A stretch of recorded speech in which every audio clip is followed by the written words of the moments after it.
So why is embedded? Because we all know that AI is being used to what they call vibe coding.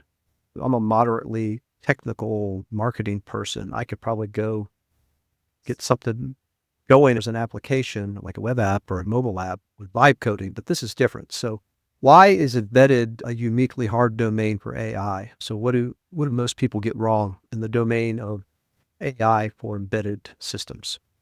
Well, I think the biggest challenge for AI is honestly the biggest challenge for engineers. And that is that in the embedded world, it is a combination of software and hardware. So you have a hardware system that has various inputs and voltages and pulse chains and various things like that.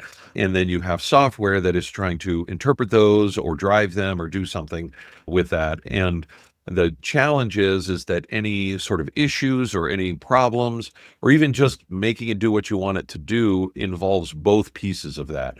It involves an understanding of the hardware and an understanding of the software or the firmware that's running on there.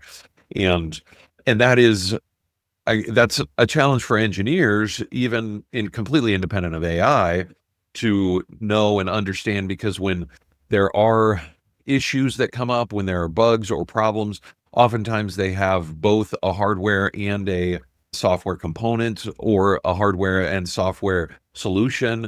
And so that adds kind of an additional layer, and that's not always visible or easy to present to something like a large language model.